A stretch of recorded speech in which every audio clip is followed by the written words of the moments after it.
Ricky, I want your thoughts on all these nasty things being said about you in the Australian media. I don't know if you've had a chance to read the Sydney Morning Herald, read what's being written also by Peter Roebuck.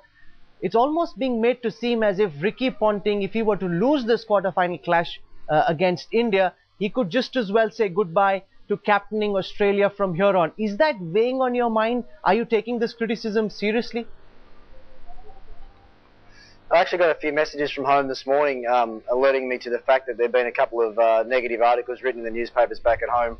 For me sitting here, that's completely out of my control. There's not much I can do about that. All I can control is, how I play and how I bat and how I captain the side. And I guess right at the moment I haven't batted very well. I haven't batted well enough in this tournament so far.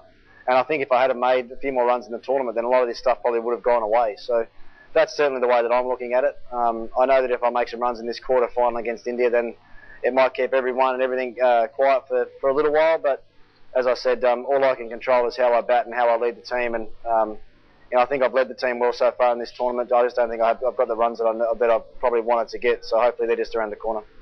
102 runs with an average of 20. That's not the sort of average Ricky Ponting is used to. That's not the sort of average the cricketing world expects from Ricky Ponting. What, according to you, is going wrong with your own form in this World Cup, and does that put added pressure on you as you go into captain? Questions are being asked about your captaincy and your own form not coming good.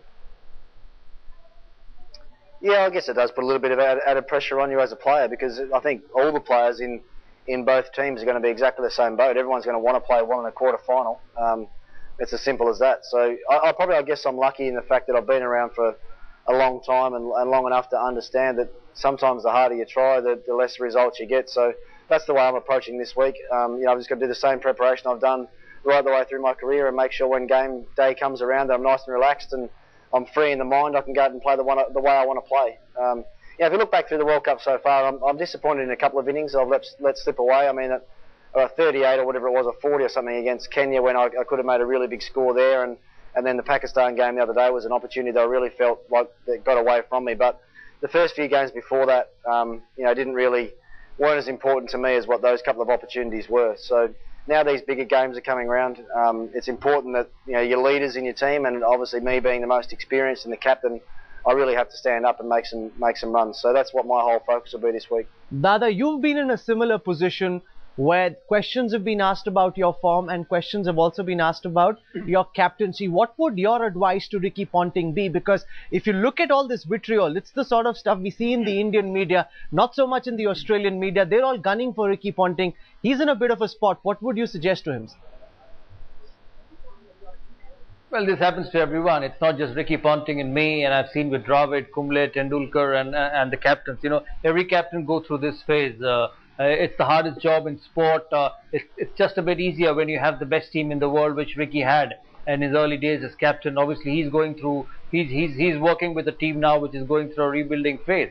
You look at Ricky's captaincy record 4 months ago, 5 months ago, which is absolutely magnificent, and then suddenly it's dropped a bit because he's lost some great players. So people have to be understandable, and I don't think it matters to Ricky Ponting. He's been a great player, a great leader of Australian cricket, and his records show that, and I'm sure he's matured enough to put it aside. I'm a little surprised that his family's called him up and reported him about news in the media. It's just ignore it, both from the family and from Ricky Ponting. I have been through that. At one stage, I told my parents, "Don't even tell me what's been written about in the press." He also knows, the entire world knows, it's about one big performance.